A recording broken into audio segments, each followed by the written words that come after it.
Good morning and welcome. I'm Bob Pace. I'm your host to Fight CPS and also to hang on to your children. Now, CPS is what I call the Child Protection Society. It's the branch of social services that is mandated by Congress to protect our children from abuse and neglect, further, to help all families in the need of food, clothing, education for the children, medical, and housing, and a job.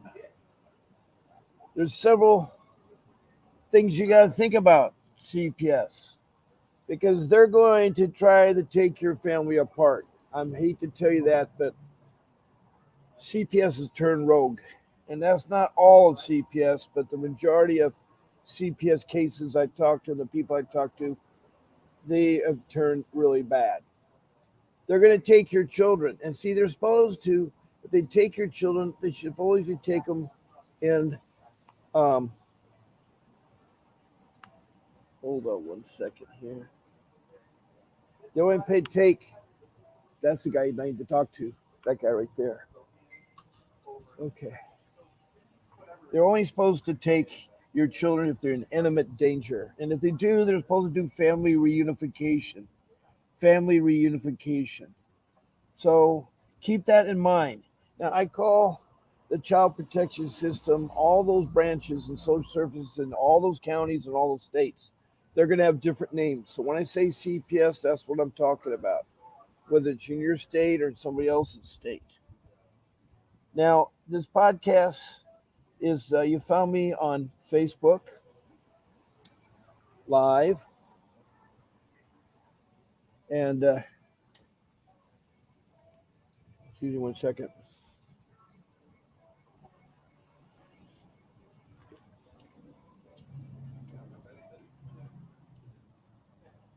And well, my stomach is feeling queasy. I have a family that's sick at home, and so I've been trying to take care of them. Um, take a breather here. Okay. Um, you found me on Facebook, Fighting CPS Bob Pace. Now I'm transmitting on YouTube. I'm using the StreamYard application. I'm on twice a day, 7 days a week. That's 14 shows. I come on at 10 o'clock Pacific Standard Time and for 1 hour, and then I come again at the evening at 7 o'clock Pacific Standard Time for 1 hour. So I do that every day of the week, except on Sunday. I I come on early, about 2 hours early, and I go to church on Sunday. That's why I do my show at 8 o'clock instead of at 10. So it's only 1 hour, 8 to 9. Then this Friday, a couple days from now, it's Friday Night Lights. It's football season, and I'm going to watch a high school football game on Friday night. So my show will be starting at 4 o'clock instead of 7 o'clock, 4 o'clock to 5 o'clock Pacific Standard Time. So those are my hours, those are my shows and everything. So I welcome you all. There are 4 ways you can interact with this podcast. One of the first ways is right now you've entered the room,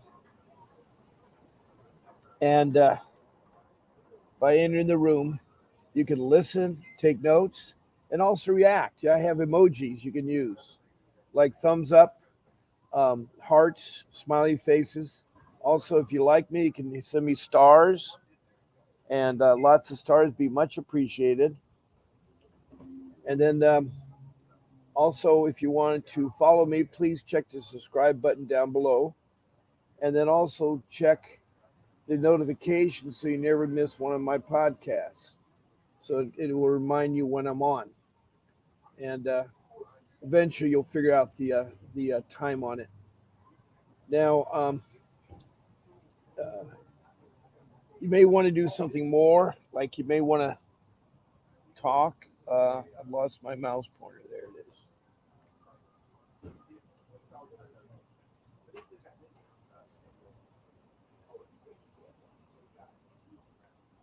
Now, if you want to type in a comment, you know, texting me a comment or a question about your CPS.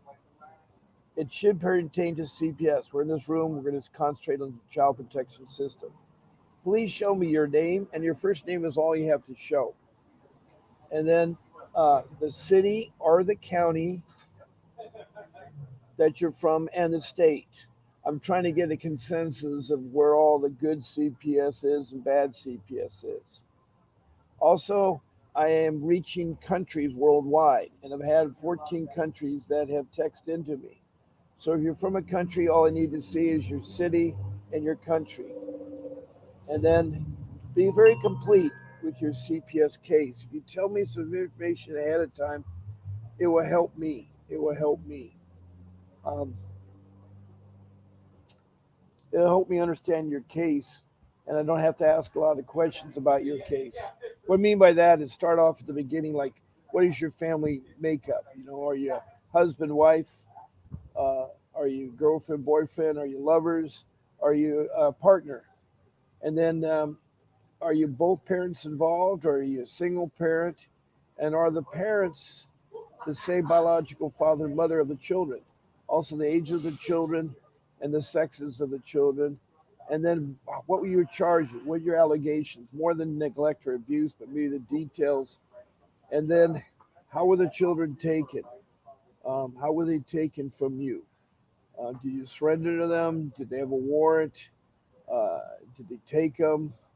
Was there uh, violence, domestic violence? And then where you're at on your case, where you're at on your case, at the dependency court at the end, you've been going for a year or two. That helps me. So that's the second way of interacting with a podcast. The third way is to be a guest.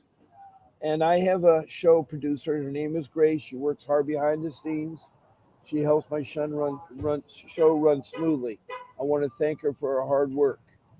Now, all you do is email Grace at vincentwdavis.com, and you just let her know the show hours you want: Monday morning, or Monday evening, or Wednesday morning, Wednesday evening, or Saturday morning, Saturday. That's all you have to tell her. She'll take care of the rest. She'll send you a link to StreamYard. Don't lose the link. If you happen to get knocked off, use that link again. It'll still be good to get back on. And you'll be on my podcast. Now I have room for 9 guests. Me makes 10, so I can have 10 windows open on here. Most of I had is 4, but it'd be nice if you want to 2 of you want to be on or something like that. That's great. You'll be able to see the comments, and you'll be able to help answer questions, or have questions you have need to be answered, those kinds of things. So um, you just email Grace at vincentwdavis.com. Now, the fourth way to interact with this podcast is to call into my show. Now, my office phone number is up, and my office number is 626-698-0990. So feel free to call me. I'll put you on speakerphone. Make sure my show's turned down so you don't get background echoing. And then make sure your volume's turned up and you can talk freely. It'd be nice if you could uh, give me your name, the location, and what your case is about. And then you can start off with your questions.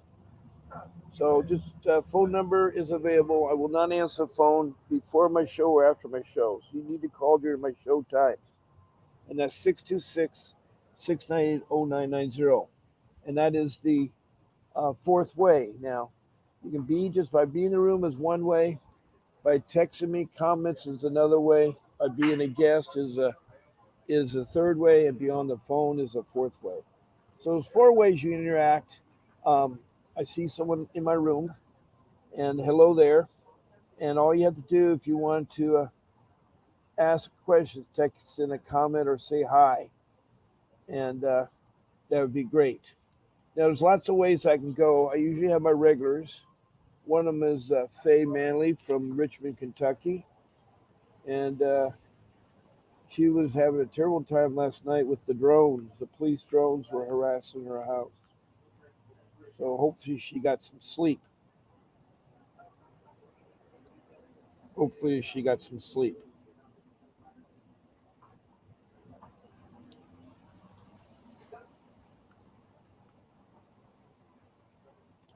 And she always has great ideas. So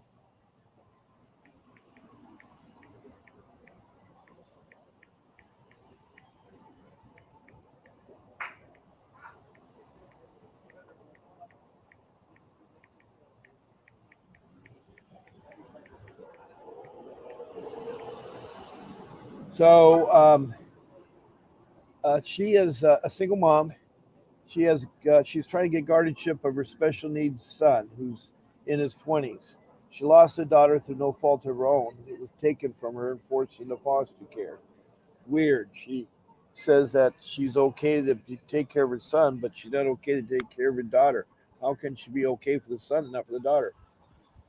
Anyway, they like beautiful children, and they're corrupt, and the foster care system is broken too. Um, it isn't what it's all meant to be. And there was a state senator from Georgia named Nancy Schaefer who died trying to fight CPS.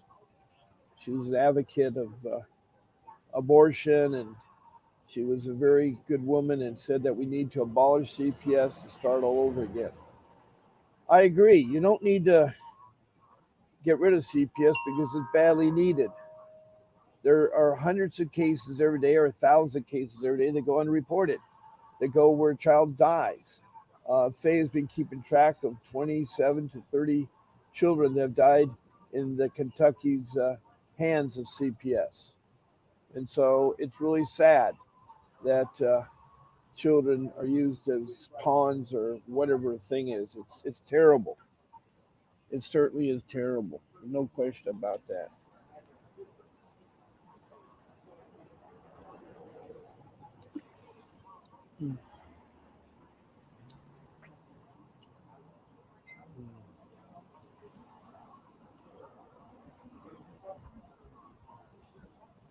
Now I have another one.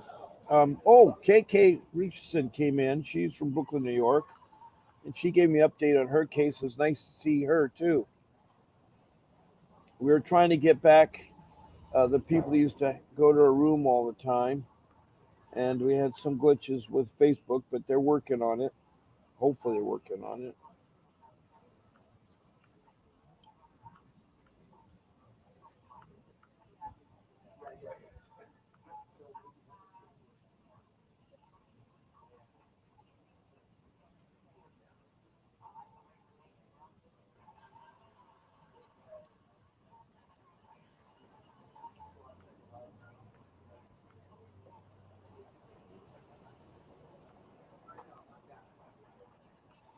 Now, there's another person named Natalie who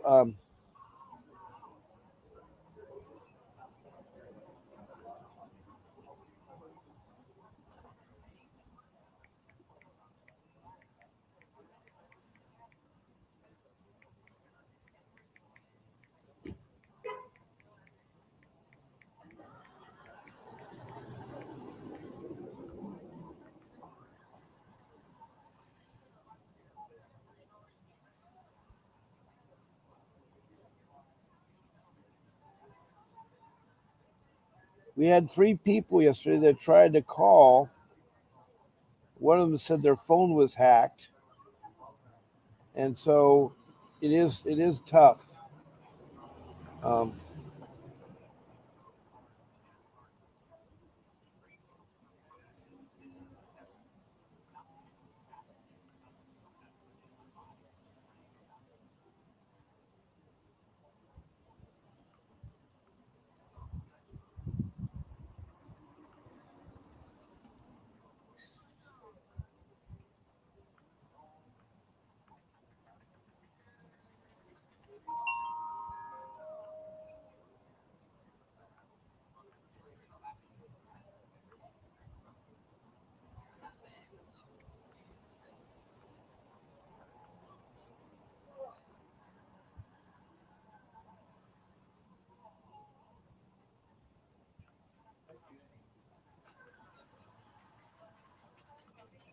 so I usually ask whoever's in my room. Right now, we have nobody.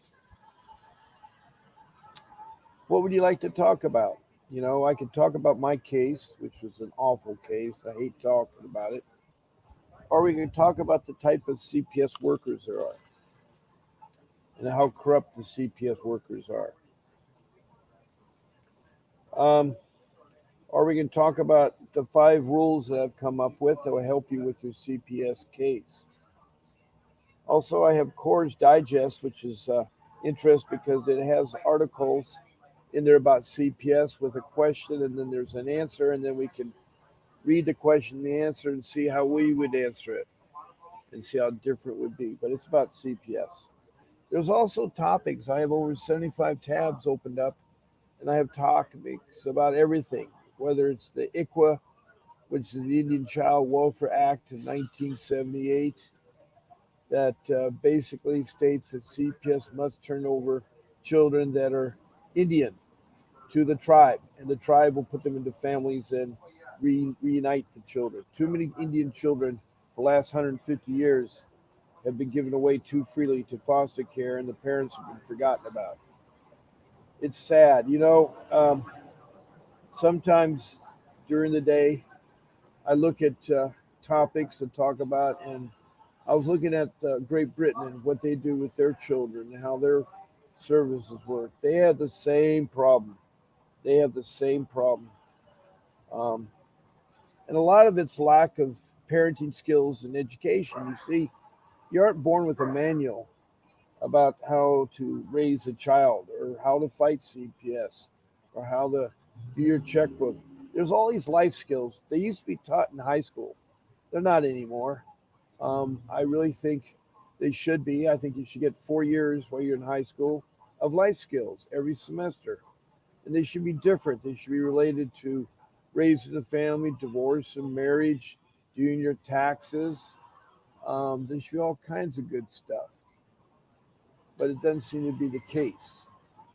So what I'm saying to you is that it's these life skills that will help because fighting CPS is going to be your worst nightmare. It's been my worst nightmare, and I've only heard from 3 people on the show, over 500 some people that have told me anything positive about CPS, and they were workers, social workers.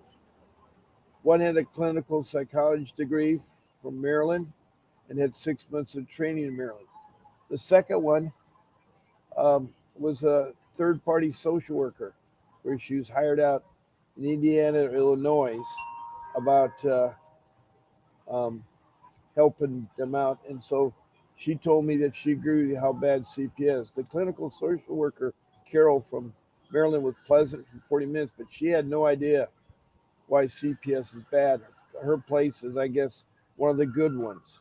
And there was a third social worker that actually was a foster care mother, and she just did adoption. Did not do, excuse me, she did not do adoption. She just did taking care of the children. She wasn't interested in adopting the children. So it is a really hard decision. I think what I'll do right now is Core always has something new, so I think I'll talk some questions, and maybe people come in and start asking me questions or something there, and I'll see.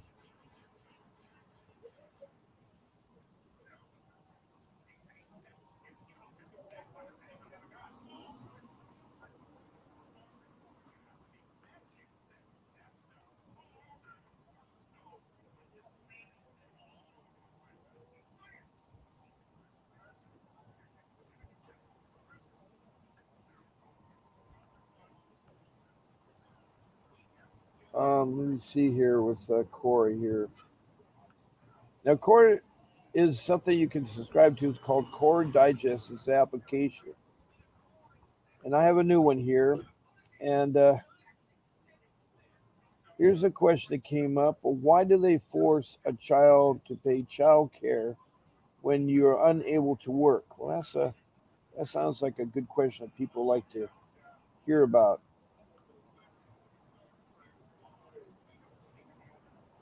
It's got to load here what the answer was.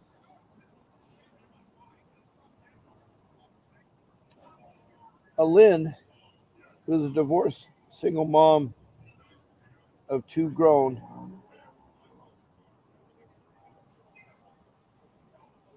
um, gave the answer. They, the courts, do not force people who are unable to work to pay child support. If you're unable to work because you're dead, you no longer have to pay child support. But the child may be eligible for SSI survivor benefits. If you're unable to work because you're a hospital long term, you could ask the courts to recalculate the obligation. If you're unable to work because your car broke down, you're hung over, or you don't want to give money to the other parent because the money might be spent on the wrong things, you are 7 months pregnant, well, that's too bad. If you're unable to work, who's paying your upkeep? When the parent does not pay child support, one of two things happen. The custodial parent makes up the difference. The child makes do with less money. What do they do when Mr. and Mrs. Jones stop supporting their family because they're unable to work? Many people carry insurance just against these kinds of things. It comes under several names: life insurance, disability insurance, supplement income insurance. Well, that was interesting by Lynn there. So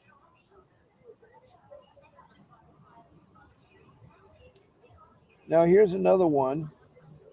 Um, can I run away with my kids from foster care to another country without being tracked down by child protection services? And this one is answered by Hari, Hari, Hari. I'm actually doing this myself, this person says. CPS took my 18-month-old after I was hospitalized due to severe ear infection. The hospital called CPS after I fell asleep while my daughter was in her car seat next to the bed. I woke up to see a CPS worker come in and saying, "We are taking your child because you've lost consciousness." It was 2 a.m. when I fell asleep. They gave her back temporary, then took her again after someone broke into my apartment building, not even my unit, just the building. Deeming it's unsafe environment. I live in Baltimore. What is safe here? I'm more scared of the police than the gangs. As a black female, I have to watch my back more than I should.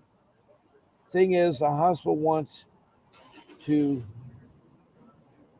um, claim one thing, but the discharge paperwork says something completely different. I've been up with my daughter, who is teething all day, and finally was able to sleep. They said it had a mental health crisis because I was uh, crying hysterically and couldn't stop. They didn't even look at me fully, but wanted to say they did. I went to my doctor later that same week and was told my ears were leaking green. I have the paperwork, but the court says it's unstable due to possible falsification and literally has the hospital's stamp and everything. Like how? Now, because they took her, I have panic attacks and nightmares. I'm waiting for them to return her, but they're nothing out for a bit before actually running away to a different country. The CPS worker is saying one thing in the report, but at her doctor's appointment said something completely different. Then they went to saying, I'm lying. I literally have paperwork from her doctor's appointment and three witnesses who can counter what was said. I'm getting her, then leaving. I already have family elsewhere, and it's not safe to be here. When I get her back the first time from the foster family she was placed with, she was covered in bruises, which the CPS worker said she got from crawling. She can't even crawl yet. She's trying, but she was a little preemie and is a little delayed in things. Plus, her butt was raw and bloody. They want to say she came back with a raw butt and purple marks on her legs. I have pictures of her sent to my worker in a selfie with no marks. For her safety, we'll be running away. Well, that's sad. That's sad. The mother there, you know, that's so typical of CPS. They do lie, they do frame, and that is sad. That is really, really sad. Now, let's see if I can find another.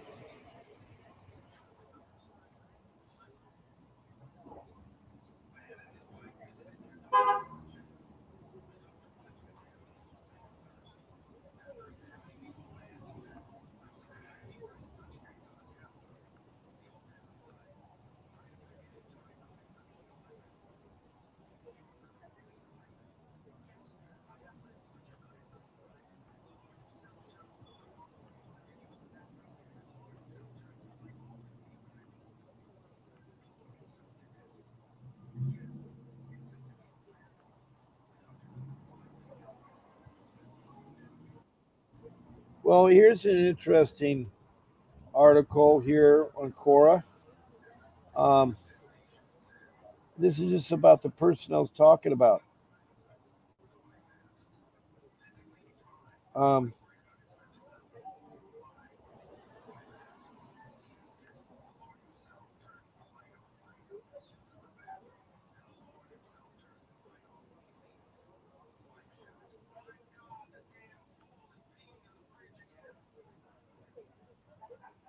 Wait for it to load.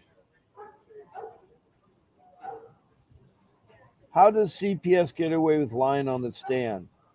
Well, this is answered by Anna, and she says, I wish I knew, but they most definitely do. My daughter has 3 children. She was a single mother, but dating her now husband. She's working full time. She used me as her only babysitter. Being disabled and 2 of the children under 2, it was tough on me. Plus, I have to travel overnight to see my specialist, and she couldn't get off work. I guess I was being selfish, but I had to ask her to find a babysitting for 2 days that she worked, as I needed a break. Plus, I have 6 other grandchildren that want my attention, one being my specialist, so I would like to stay a few days to visit. She agreed and found someone. They had posted online. Her children went to the same school as her oldest. She gave references, so it just wasn't anyone she was leaving the kids with. Everything was fine. Then all went south. The babysitter called CPS on my daughter, saying that she was leaving the kids with strangers, which is crazy. When my daughter showed up, the worker showed the when my daughter showed the social worker the ad and that she was checked out. Didn't matter. The kids were split up in 3 different foster homes. Oh, this is terrible. My daughter was in and out when I was in Illinois, even though we lived 10 minutes apart. Because of the state lines, I wasn't allowed to take the children. That's not true. Anybody that is checked out can take care of the children. We have to have supervised visits, and each time new things were added on. They're building a case to formally adopt your child. That's sad. One time I was there, so I knew it was a lie. The worker claimed on the stand that the house smelled of weed so bad that she got high and had to be rushed to the ER. You can't get high like that in the first place. Second, there wasn't any weed. Thirdly, she didn't go to the ER. She literally followed my daughter the rest of the day, texting her the whole time. We showed this in court, but all the judge heard was drugs. Case closed. So she had to take a drug class, which she told her one day they didn't know why she was there. Get drug tested. I work daily, take parenting classes, plus do supervised visits, and be employed. But they take so much time from you that most employers don't want to mess with it. Then they say I could have the kids if she moved out of the house and I moved in. It would just be for 2 weeks, and they would provide for the kids. Lies. It was over 3 months and not one penny for the kids. all out of pocket for me when my daughter could give as she had to find a new place to stay. She couldn't leave the state, so my house wasn't an option. I was getting upset, and they flat out told me that if I quit, that they would separate the kids and move them to the furthest part of the state where visiting would be impossible. How is this what's best for the kids? Thank God the third caseworker had a brain and closed the case right away and haven't a seen the social workers again. What really gets me is they don't do anything about the kids that really need help, but they do this crap to the ones that do nothing wrong. And before you ask me to why the babysitter reported in the first place, my guess is either my daughter was behind on payment or that the husband had tried something on my daughter. My daughter didn't do anything but said she felt uncomfortable around the husband. So that is my guess. Well, that was a sad, sad state of affairs and stories there. So we talked about that one there. Uh, well, we got a half an hour left of my show, and I would like to see some people in here asking some questions.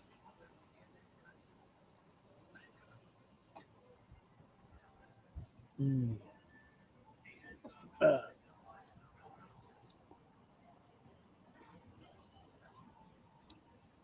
Let me see. Why made you stop fostering children?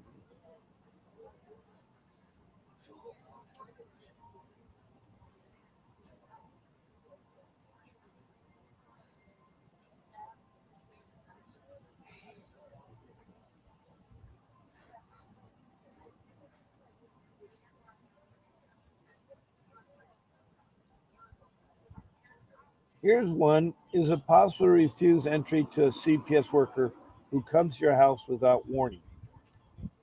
Um, this is answered by Michelle, who said, no, I had that happen to my late husband. I got a phone call from him stating I need to come home now. He could at the time tell me why.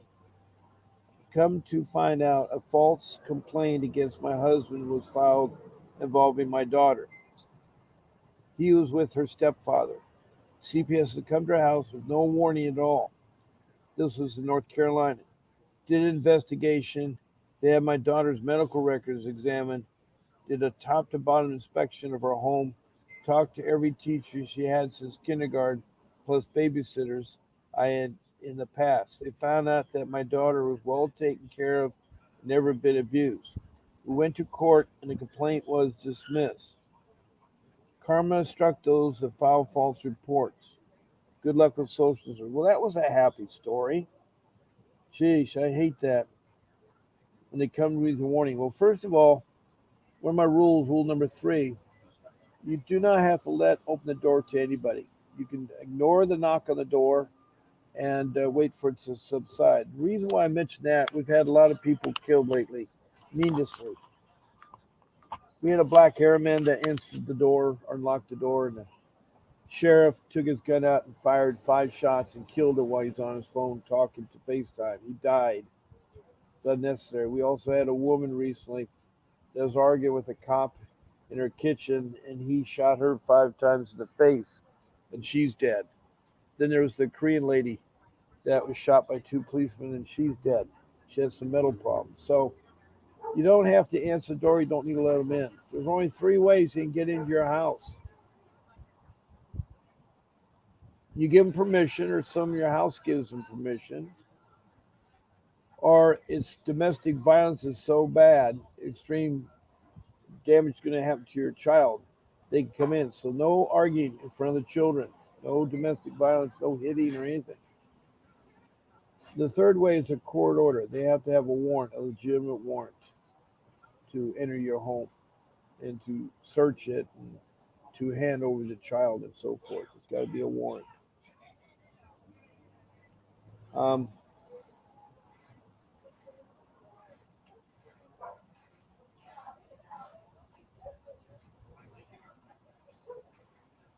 so keep that in mind that they can't enter. your home, and they can't take your children either. They have to have a court warrant. They have to have a court warrant.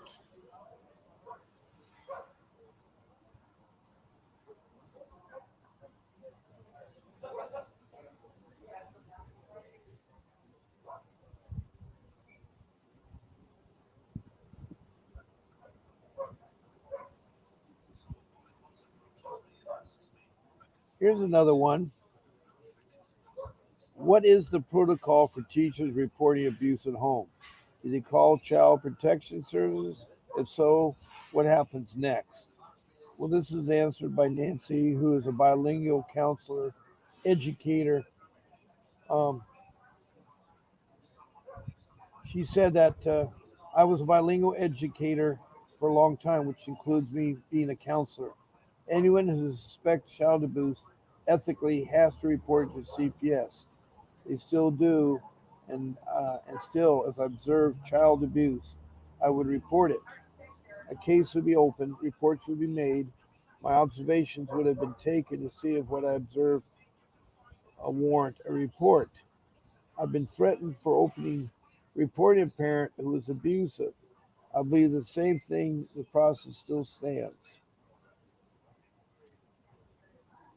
Um, yeah, you see the two kinds of individuals that report child abuse are the professionals. These people have gone into training and they um, learn all about abuse, neglect. It's part of their jobs, and they're required by law to report it. Those are like policemen and firemen, teachers, caregivers, principals, counselors, anybody that professionally works with children. They have to go through the training to know abuse. And the other kind of person is your lay person. They could be like a girlfriend, your husband, your wife. It could be a lot of other people too. I mean, it could be the guy walking down the street, the girl in the park, or anybody else.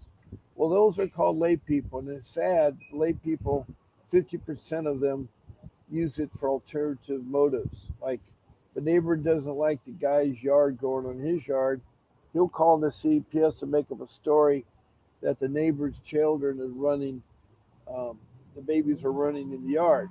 CPS will come out to investigate and find out that the neighbor doesn't have any children. So this is how bad it can get. There's the other, cases too where false reports are used for alternative motives. So I think anybody that reports child abuse or neglect should be make it in writing and signed for it.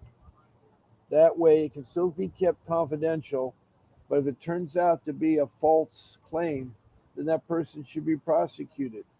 I think it's wrong to make false claims, and a lot of them do it. In my case, I had false accusation made against me and my wife. And went on for 5 years. It was wrong. It was totally, totally wrong. So you got to be careful out there with these false allegations, because what CP does in turn, when they hear an allegation, you're guilty. You see, it isn't like the other criminal matters where you're innocent till you're proven guilty. In a CPS matter, you are guilty until you're proven innocent. So right away, CPS thinks you're guilty, and they're going to do the extreme measures. They don't believe in family reunification. And as I say, I've only talked to 3 social workers. Where are they? Where's a good story about family reunification? And so, that'd be nice to hear about a good case of family reunification.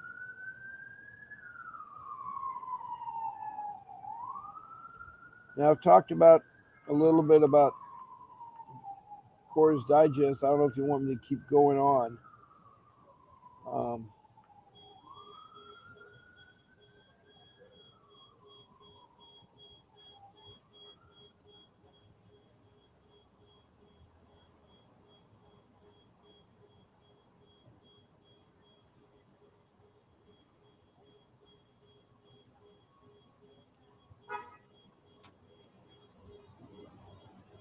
here's another question.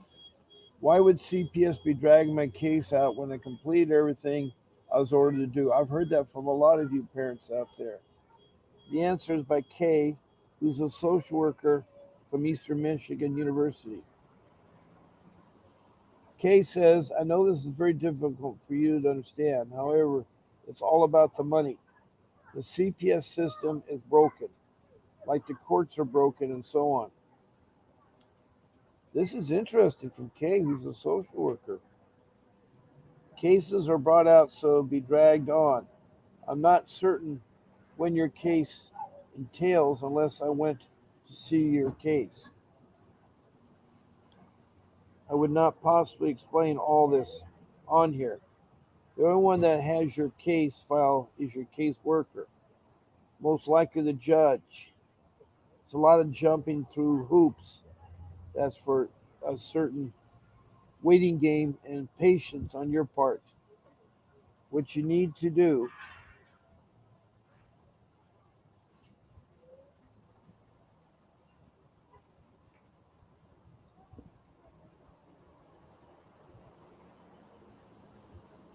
you need to direct call the courts. That's what I do, or go in person, ask them to see your file. If you don't already have a copy of everything, do you have a lawyer? If so, ask them. If not, get one you can. Get a free one if you have been charged with anything through CPS. You have money, a paid one, a free one. Cases are brought every single day. The more they wait, the more they receive. Read the book. Horrors of Courts explains everything. Written by former CPS workers. Hope this helps. Never give up.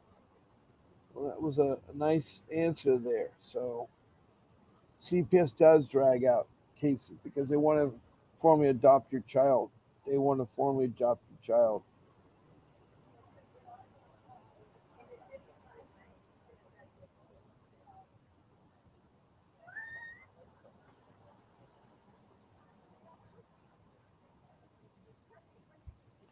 Can I place my child in temporary foster care without being unable to get him back? Am I having a um and I am having a newborn in 1 week as well. Am I able to place them together? I'm trying to move out of my unsafe environment. And this was answered by AJ Bourbon, who was a teenager in the foster care system in Missouri. If you place your children into foster care, it'll be hell getting them back. If you want to keep your children with you and continue and together, do not put them in foster care.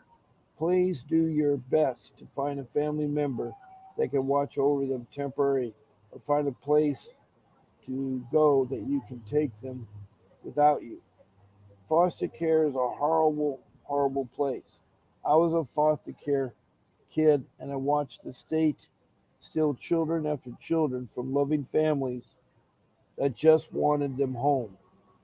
It's literally legal child trafficking, and they do it everything in their power to keep them from you, to give them up. Please look for resources like women's shelter or family friends you can stay with, and you can take your kids with you. I promise that even if you're homeless and have to put your kids through, having your one love is better than being in foster care. My mom was homeless, and I was living with her while she uh, surfed from home to home. Yes, it was hard, but not really as hard as it was when an aunt I was staying with that my mom trusted decided to dump me in foster care. I experienced more trauma at the hands of the state than I ever did my entire life. And my mom fought hard to get me back. She was clean of drugs and had a safe place for me to live. They still wouldn't let me go home to her. I had to fight in court to be emancipated from their custody at 19 because now they keep kids until they're 21 years old. Oh, oh boy. They keep children till they're 21 now, foster care does. More money for them. That was an interesting question in there. I'm hoping that we have somebody that can call in and ask a question. My phone number is 626 698 0990. And I'm open to questions from anybody in the room. And also, I'm open to talk about any of my topics. I think I now should go to my rules and say my rules so you have something to go by. Now, I have 5 rules, and one of the first rules is a very important rule. It's having an attorney. It's having an attorney. And just like open heart surgery, you need a doctor, a professional doctor to work on you. Well, CPS is the same thing. If you want to navigate or get your children back, you got to have an attorney. And that attorney's got to have a strong background in what is called juvenile family um, dependency law. That's juvenile family dependency law. That's the areas that you're working in is dependency law. And that's who you want to get as the attorney. And you should find one that has lots of years of experience. And I do have one. His name is Vincent W. Davis. He was my attorney, and he helped get my kids back. And he owns this podcast that he produces. And I want to thank him for allowing me to do this podcast. And but he's a really likable man. He has his own podcast, and I've been able to work out a policy with him where you can do a Zoom meeting consultation with Mr. Davis, and here you can book that discounted Zoom consultation with Mr. Davis for up to 30 minutes, and I have a special rate of $60. All you have to do on your card is pay $60, and you'll have a meeting with Mr. Davis. He's the real deal. He has over 35 years of fighting CPS and getting your kids back. He is a caring man. He's a trial attorney, and he also has fought CPS civilly and won millions of dollars in both state and federal court. So um, he's well worth the $60 you spend to talk to him for 30 minutes. And if you like him further, you can talk to him about a retainer, and you can retain him. He's somebody you may want to retain. He's been practicing law all over the country and in California. That's where his major office is. He's in Arcadia, south of LA, but he has cases in LA and San Bernardino County. He also has a case up in Northern California and a case in Oklahoma.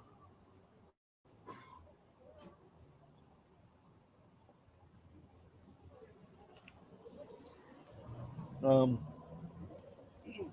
so he'll go to any state. You just have to talk to him. But in order to get him for this consultation, you have to go to his website. It's https://candly, CLENDLY.com/apps, APPTS, VWD/Bob Pace. And he will gladly um, see you for that consultation.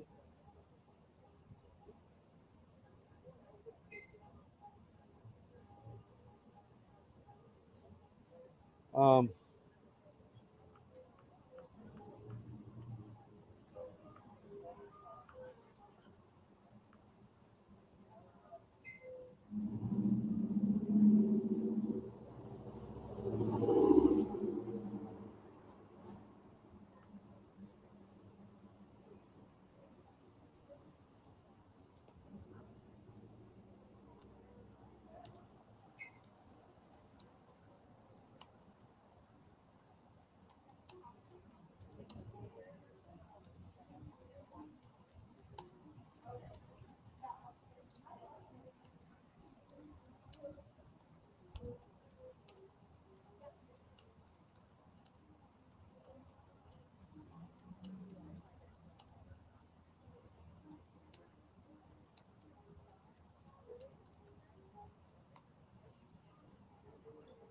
um, so if you go to that website, um, you can schedule that Zoom consultation, and it'd be well worth it. And you also talk about retaining him. Um, he is an excellent attorney. I actually had to sell my house to get the money to hire him. but he's worth every bit of it. I worked 45 years to get that house. I lost my credit too. My credit was ruined by CPS. I also lost one of my children to my daughter. It was sad how she was taken from me. It was really, really, really, really, really, really sad.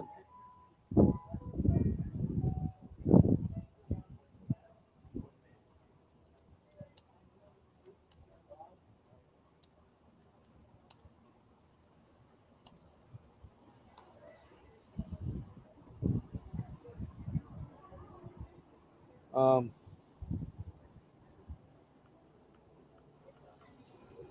Now you're probably going to sit there.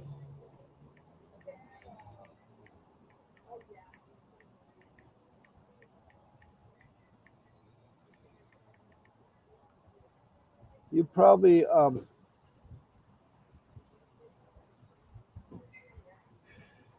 say you got an attorney. You got a court-appointed attorney.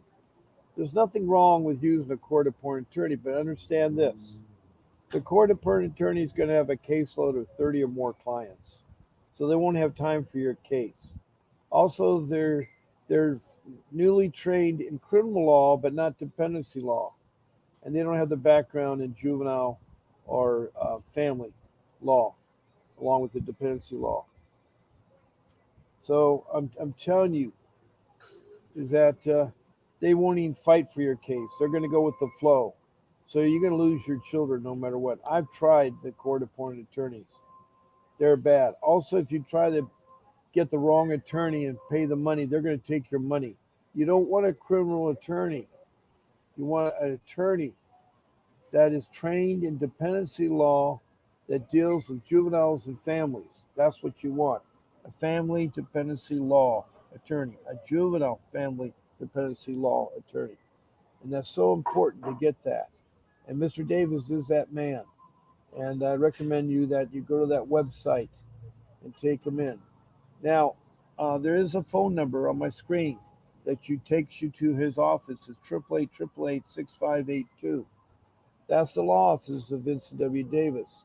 There are many attorneys there, so if you have needs in real estate law, if you have needs in the divorce, or you have needs in criminal, immigration, the workplace, so forth, you can contact for different attorneys there and speak to any of the attorneys. But that's the office number. So my phone number is up there for you to call in at 626-698-0990. But the phone number to the left of that is the office number, 888-888-6582. Make sure when you talk to the office, you tell them that Bob Pace sent you. And also when you talk to Mr. Davis, make sure you tell them that Bob Pace sent you.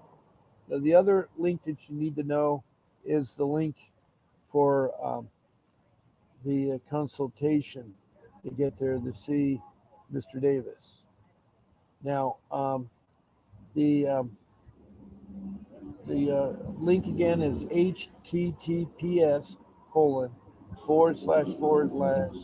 Candely CALENTLY.com /apps APPTS VWD / Bob Pace, and that will take you to that website to get there. So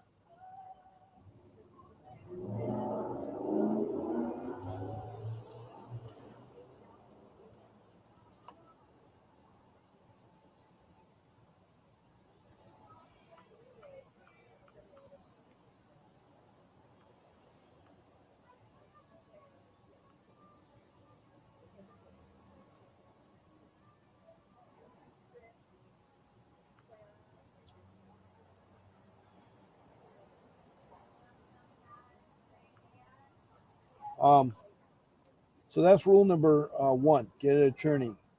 Rule number two is get track of your notes. You want to get a notebook.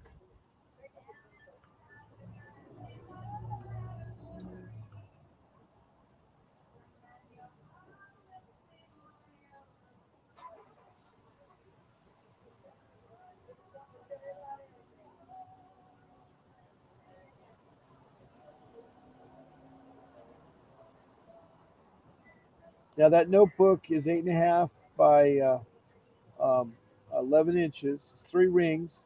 You stuff it full of college ruled notebook paper and then get some subject dividers, like 20 of them.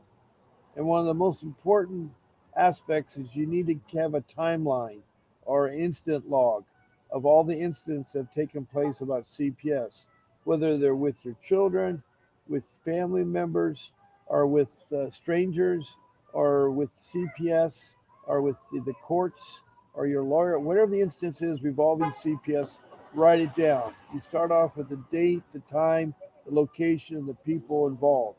Then you do the next line and you summarize in one sentence what the incident was about. And then your next line, your third line, is you do a summary of how the outcome of the incident was. Then you skip a couple lines, do the next incident, the next incident. You do that for all the incidents because after a year from now, you won't remember them all. So that's important to write down. You need to document things. You need to put all your other stuff in there. So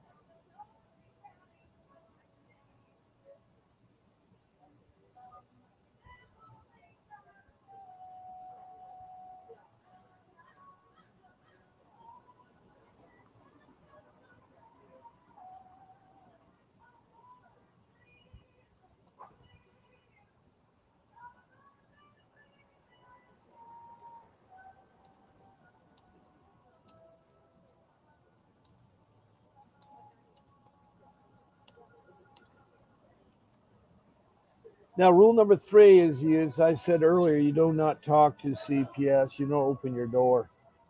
They have to have those 3 things I told you. You have to have their permission, or there has to be domestic violence going on. If you're arguing with your children, they'll come in. And also, you have to have a court warrant. It's got to be special, things like that.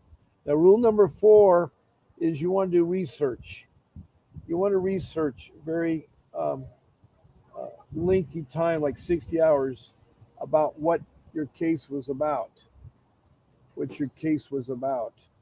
Now, what I mean by that is you need to go to the city. Like, for instance, let's say you live in Athens, Georgia, and the next big city is Atlanta. So you go to Athens, Atlanta, Georgia, and then you put in CPS, and then you put in the topic you want to talk about. The topic you want to talk about.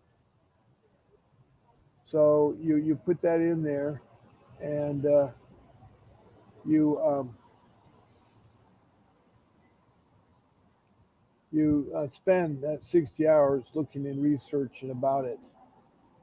Now, the last rule, number 5, is you want to keep all your paperwork um, in one organized place. You want to put it in a folder. And that's your paperwork on your children and your family and yourself and everything. You want to put a copy of any mental or medical reports you have of your children, the report cards, their birth certificate, their social security card, your driver's license, your marriage certificate, your husband's birth certificate, driver's license. You put all the important documents. And some of the documents you need to carry on you, so copies are fine. But you got to put them in there. And you got to have it ready, accessible, so that they can find you and that, so forth, like that. So I want to thank you all for listening, and I want you to still keep fighting for your children. I know we didn't have much of a reaction today on today's show, but I'm here for you twice a day. I'll see you tonight at 7 o'clock p.m. Pacific Standard Time. God bless y'all, and please keep fighting to get your kids back. This is Bob Pace signing off.